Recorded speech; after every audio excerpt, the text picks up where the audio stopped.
उदालगुरि जिल्ला दुलाराय बाथौ गौथुमनिफ्राय नोंथांमोननि निउस मिडिया पर्टेलनो आं गोसो गोरबोनि साबायखर बावबाय आरो गासै जोंनि बाथौ सिबियारि रायजो राजा बिथांमोननोबो आं गोसो गोरबोनि आंनि सिबिनाय खुलुमनायखौ बावहरबाय। उदालगुरि जिल्ला दुलाराय बाथौ गौथुमनि 32थि बोसोरारि जथुमा आरो अरां बियाब दुलाराय बाथौ गौथुमनि रुफाथि मायथाइ फोरबो।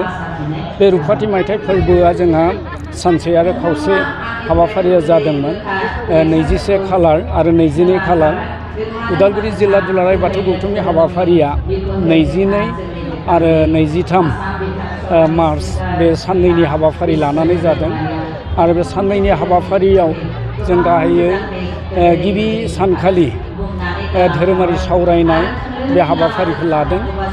बेनिफ्राय आरो जोङो दिनैनि बे थामथि सानाव जोङो उदालगुरि जिल्ला दुलाराय बाथौ गौथुमा जोंनि गोथार फिरफिलाखौ जोङो बिरहोदों। बेवहाय जोंनि उदालगुरि जिल्ला हिसाबै गासै गं 22 बियाब दङ। गं 22 बियाबनि फिरफिलाखौ बिरहोदों। लोगोसेनो जोंनि रुंसारि जालांनाय जायफोरा जोंनो बे मुलुगाव संसारखौ खिन्थिनानै दिन्थिलांबाय बिथांमोनखौ गोसोखांनानै जों सोरगियारिफोरनि थाखाय जोङो गोथैसि बावनाय बे हाबाफारिखौ लादों।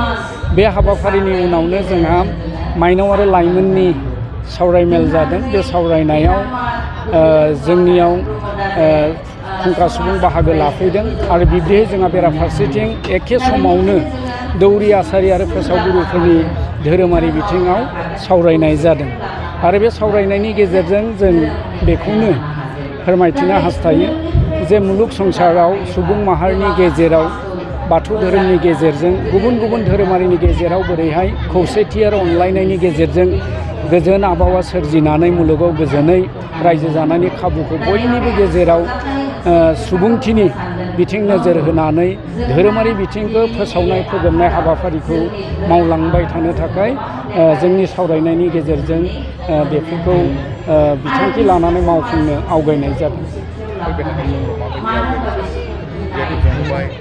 लाइमोन गथ'फोर बांसिनै लाइमोन सेंग्रा सिख्लायानो जा बांसिनै मबाइलनि जि गोसारनाय बेनि बेलायाव जों नुदों गोबाङानो आवसिया जानाय। बेनि थाखाय माइनाव आफाद माबाफोर बिदि राहाफोर लागोन। जोङो बयबो मिथिगौ आथिखालाव जोंनि लाइमोनफोरा माने एसे मबाइलनि गेजेरजों बिसोरो एसे दोरोदलांनायखौ जों नोजोर होनो मोनदों आरो बे नुनायनि गेजेरजों जों थांनाय बोसोराव माइनाव आरो लाइमोननि गेजेरजों मोनफ्रोमबो बियाबाव जोङो बेफोरबायदि सांग्रांथि मेल लाबोदों। गाहायै सोलोंथाइनि बिथिङाव बोरै आवगायनांगौ, जोङो फेग्रा मुवा एबा मबाइलनिफ्राय जों बोरै जानगार जानांगौ, नांगौ समावल' मबाइलखौ बाहायनांगौ, बेफोरखौ लानानै सावरायनायफोरा जोंहा बियाब आफादफोराव जादों। गाहायै खोमसि फोथायनायखौ बोरै बोखारनो हायो आरो बेनिफ्राय सोलोंथाइ बिथिङाव बोरैहाय लाइमोनफोरनि गेजेराव दावगानायखौ लाबोनो हायो एबा जौगानायखौ लाबोनो हायो बेखौ लानानै मोनफ्रोमबो बियाब आफादाव लाइमोन आरो माइनाव आफादा बे सांग्रांथि मेलखौ लादों आरो बे सांग्रांथि मेलाव उदालगुरि जिल्ला दुलाराय बाथौ गौथुमनिफ्रायबो गुबै आफादनिफ्रायबो बेवहाय बाहागो लानानै हाबाफारियाव मदद होदों। सोनाबारि जि हारिमु बेफोरो दिनै जोंनि जि माने जायगानि थावनियारि जिखिनि हारिमुफोर साग्लोबसारनानै बहाबा बहाबा गुबुंले खालामनाय। दा बेनि थाखाय बाथौ गौथुमा माबायदि खामानि मावगोन?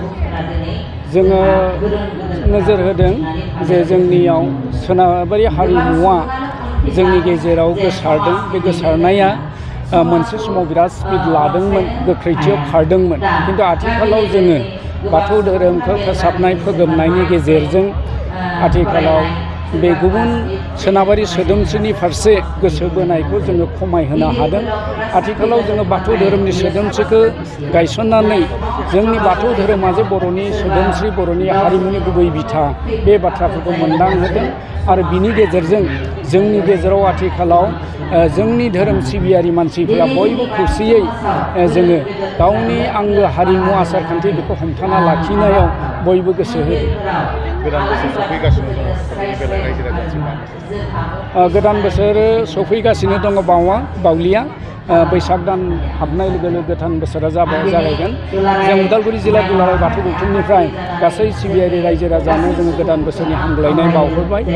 गोदान बोसोरा जाहाथे जों बे मुलुग संसाराव जेसेबां धोरोमारि मानसि दङ, जिब जिबि दङ, गासिबो अनलायना सिबिलायना जाहाथे जोङो अबंगसे आफा बोराइ बाथौखौ सिबिनानै बे मुलुग संसाराव जोङो गोजोनै थासारि सोमजिहोनानै बयनिबो अनलायनायनि गेजेरजों खौसेयै जाहाथे आवगायलांनो हायो। सुबुंथिनि बिबुंसार बा सुबुंथिनि खौरांफोरखौ जों फोसावनानै गासै धोरोमारिनि गेजेरावनो अनलायलायनानै रायजो जानानै जोङो आसाम भारत बेखौ जौगाहोनायनि बे बाथ्राखौ जों साननानै खामानि मावलांनांगोन। बेखौनो गासै धोरोमारि आरो गासै जोंनि बाथौ सिबियारिनि खाथियाव गुरैयै खावलायनाय आरो आरज गाबनाय थाबाय।